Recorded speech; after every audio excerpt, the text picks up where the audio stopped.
Bonjour, bienvenue dans cette nouvelle vidéo. Je suis Caroline Rabourdin, spécialiste en guerre de l'information et fondatrice de Pulpe de Com. Aujourd'hui, on va aborder la question des rumeurs.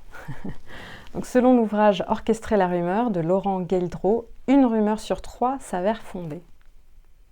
Et d'après le sociologue Jean-Noël Capferrer, une rumeur est un bruit qui circule et que l'on répète, tenu pour information, sans que l'on en connaisse la source. Beaucoup de mystère. Donc si une rumeur est avant tout orale, elle peut se propager sur Internet, sur les réseaux sociaux et dans la presse. Mais elle peut aussi prendre la forme, donc bien sûr, d'un bruit qui court, mais aussi de SMS, de campagnes email, ou encore d'éléments visuels comme des photos ou des vidéos qui justement vont circuler beaucoup sur les réseaux sociaux. En entreprise, une rumeur se répand surtout lorsque les salariés ressentent un climat d'incertitude.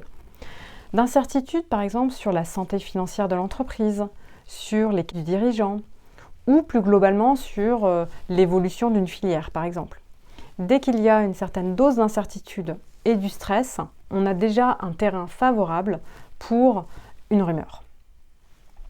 Sauf que si elle peut venir de salariés ou de parties prenantes, une rumeur peut aussi être pilotée et orchestrée par une organisation concurrente. Autrement dit, on peut s'en prendre à vous par une rumeur. D'où ma question, votre organisation est-elle prête? Une rumeur, elle va en plus vous poser un certain nombre de problèmes dans l'entreprise. Pourquoi? Parce qu'elle peut échapper complètement au contrôle de l'entreprise et induire évidemment un risque de réputation par une crise, et là c'est la totale. Et puis en plus, elle va jouer sur le moral. Elle va jouer sur le moral des troupes, comme on peut dire, et de ce fait jouer aussi sur vos ressources humaines et déstabiliser votre entreprise. Donc même si la rumeur est pas très plausible et puis prend un peu mais pas trop, elle peut quand même induire dans l'esprit de vos salariés un doute, une incertitude complémentaire qui fait qu'à un moment donné, ils vont peut-être commencer à regarder ailleurs, potentiellement regarder chez votre concurrent si l'herbe n'est pas plus verte. Et donc on peut tout à fait déstabiliser l'organisation générale d'une entreprise tout simplement par des rumeurs ou une rumeur. Donc il faut s'en prémunir. Il faut éviter ça. Et par quoi et comment on peut faire? Eh bien ça va passer par la mise en place d'une cellule de veille. Veille interne, externe. Interne, il faut qu'on sache ce que pensent vos salariés. Alors, il ne s'agit pas de les fliquer. Il s'agit de savoir comment ça va. Comment ça va? Est-ce qu'ils ont le moral? Qu'est-ce qu'ils pensent de l'entreprise? Et globalement, est-ce que ça va? Externe, votre veille, ça concerne la veille média. Il faut qu'on sache ce que les médias racontent sur vous, ce que les blogs aussi racontent aussi sur vous, et du social listening. Qu'est-ce que les réseaux sociaux disent de vous? Et là encore, il faut ratisser assez large. Parce que très souvent, les entreprises vont se concentrer sur un réseau social, 2 maximum, et vont oublier un certain nombre de réseaux. Ils vont oublier par exemple Discord. Ils vont oublier aussi les forums, parce que les forums c'est assez vieux, et donc beaucoup considèrent que bon, maintenant c'est fini, c'est terminé. Oui, sauf qu'il y a des discussions qui sont encore actives, et qu'on peut encore retrouver un certain nombre d'éléments sur votre organisation dans des forums. Donc il faut vraiment ratisser large au niveau justement de cette veille externe. Il faut qu'on sache ce que les uns et les autres pensent de vous et pensent au sujet de votre organisation, du management, etc. L'idéal, c'est d'avoir un département intelligence économique ou un département management de l'information au sein de votre organisation. Ce département, il peut entre autres sonder vos salariés, sonder les parties prenantes, y compris, pourquoi pas, des clients, les fournisseurs, les partis politiques avec lesquels vous discutez.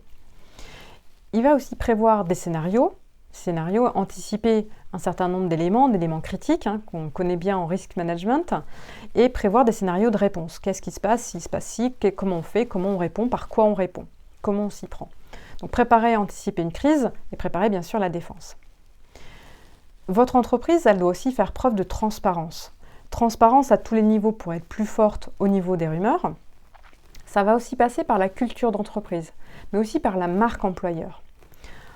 Et la marque employeur, elle doit être en accord entre ce qui se passe, ce que vous envoyez comme image à l'extérieur et ce qui se passe à l'intérieur. Et souvent, c'est pas toujours en accord.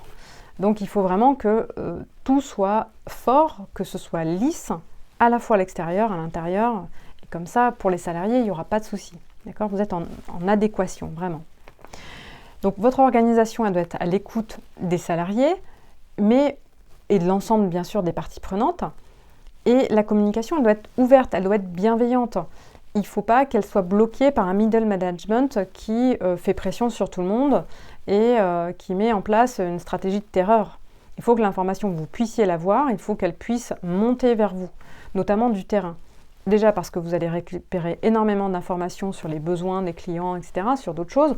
Ensuite, parce que les gens qui sont sur le terrain, ils ont d'excellentes idées à vous communiquer, même pour votre stratégie de développement, d'innovation, mais aussi globalement sur le mode de fonctionnement de votre organisation. Donc il faut que l'information, elle monte, il ne faut pas qu'il y ait de barrage à aucun niveau, il faut que cette parole soit valorisée, qu'elle soit prise en compte, et ça contribuera aussi au bien-être de vos salariés. Donc c'est super important. Gardez à l'esprit que la rumeur est un des outils d'une guerre de l'information et qu'il existe un certain nombre de littératures scientifiques et de livres sur l'orchestration des rumeurs. Autrement dit, un concurrent mal intentionné peut savoir et apprendre à créer une rumeur sur vous. D'où ma question, je vous la repose. Votre organisation est-elle prête ? Voilà, j'espère que cette vidéo vous a plu. Si c'est le cas, n'hésitez pas à liker et à vous abonner à la chaîne. Si vous êtes chef d'entreprise ou responsable communication, marketing, etc., si vous avez besoin d'aide surtout, eh bien n'hésitez pas, je suis à votre disposition. Je vous souhaite à tous de passer une excellente journée et je vous dis à très bientôt. Au revoir.